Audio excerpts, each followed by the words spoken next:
Selon certaines hypothèses, Félix Tshisekedi n'aurait pas été véritablement élu président de la République démocratique du Congo en 2018, mais plutôt choisi par Joseph Kabila. Ces derniers, après 18 ans au pouvoir, auraient orchestré un arrangement politique pour préserver ses intérêts et garantir une transition qui lui serait favorable. Cette théorie repose sur des indices tels que les accusations de fraude électorale, les résultats controversés annoncés par la Commission électorale nationale indépendante, CENI, et l'absence des contestations sérieuses de Kabila face à la victoire de Tshisekedi. Pourquoi aurait-il fait ces choix stratégiques? Est-ce pour protéger son influence, assurer la sécurité de ses proches ou stabiliser une RDC marquée par des tensions politiques? Dans cette analyse, nous explorerons les raisons qui pourraient expliquer ces scénarios en tenant compte des dynamiques politiques et des enjeux de pouvoir qui caractérisent la scène congolaise. Joseph Kabila, n'en parlons pas. Lui, il a carrément boycotté les élections et prépare une insurrection. Numéro 5. Un successeur incapable de rivaliser avec lui, une stratégie réfléchie. Un successeur incapable de rivaliser avec lui, une stratégie réfléchie. Saviez-vous que certains leaders choisissent délibérément des successeurs moins expérimentés pour préserver leur héritage? Joseph Kabila aurait appliqué cette logique en soutenant Félix Tshisekedi, vu par certains comme un candidat sans l'envergure nécessaire pour les surpasser. Après 18 ans au pouvoir, Kabila avait construit un système solide et complexe. Il était crucial pour lui de choisir un successeur qui ne remettrait pas en question ses réalisations ni son influence. Félix, bien qu'héritier d'une grande figure politique, manquait d'expérience en gestion étatique à grande échelle. Ces choix ont permis à Kabila de rester un acteur incontournable dans les coulisses du pouvoir. Cette manœuvre stratégique soulève une question fascinante.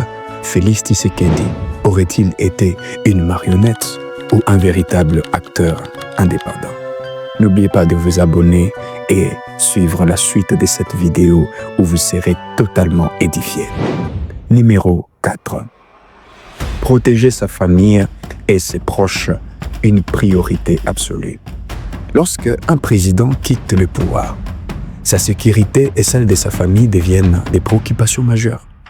Joseph Kabila n'était pas étranger à cette réalité, surtout dans un pays marqué par des rivalités politiques extrêmes.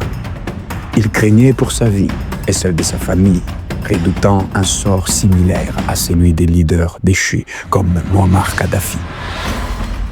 En choisissant Félix Tshisekedi, Kabila aurait cherché à s'assurer qu'un climat de paix serait maintenu. Des accords informels auraient été passés pour garantir son immunité. Et la protection de ses proches, ces choix stratégiques reflètent une compréhension profonde des risques liés à une alternance politique brutale. Dans un contexte africain, Félix Tshisekedi représentait à ses yeux un leader susceptible d'assurer une continuité sécuritaire. Numéro 3. Maintenir son emprise sur les richesses du pays. Saviez-vous que les réserves minières de la RDC représentent environ 70% des ressources mondiales du cobalt? Kabila, conscient de l'importance stratégique de ces ressources, aurait voulu garder un contrôle indirect sur leurs exploitations. En soutenant Félix Tshisekedi, il aurait pu s'assurer que son réseau d'affaires restait intact et que les contrats signés sous son régime ne soient pas annulés. Cette stratégie lui permettait de conserver une influence économique considérable tout en se retirant officiellement du pouvoir. Avec ses choix, Kabila démontrait une capacité exceptionnelle à penser à long terme et à protéger ses intérêts dans un secteur clé de l'économie mondiale. Numéro 2. Éviter le chaos, un choix pour la stabilité politique. La RDC sortait d'une période de tension. et des violences post-électorales. Kabila savait que tout choix perçu comme imposé pourrait plonger les pays dans le chaos.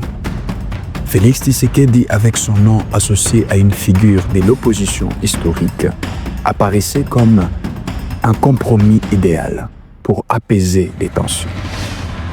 Ces choix, bien que critiqués, a contribué à une transition relativement pacifique. Rare dans l'histoire politique de la RDC, Kabila a peut-être sacrifié une partie de son pouvoir pour assurer la stabilité nationale, une décision qui montre son sens stratégique et pragmatique dans une période critique pour les pays. Numéro 1. Un jeu d'échecs politique pour éviter les représailles internationales.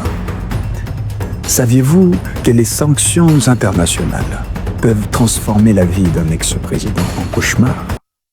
Joseph Kabila, confronté à la pression de la communauté internationale pour organiser une élection crédible, a vu en Félix Tshisekedi un moyen de satisfaire ses exigences tout en préservant ses intérêts.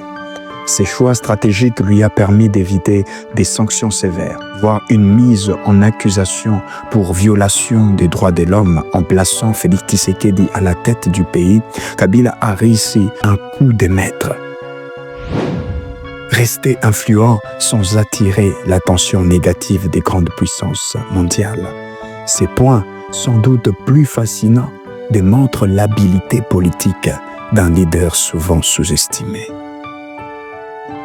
En conclusion, Joseph Kabila aurait orchestré l'élection de Félix Tshisekedi avec une précision stratégique impressionnante, s'assurant un successeur incapable de rivaliser, protégeant sa famille et garantir la stabilité du pays tout en maintenant son emprise sur l'économie. Son choix aurait également permis d'apaiser la communauté internationale et d'éviter des représailles.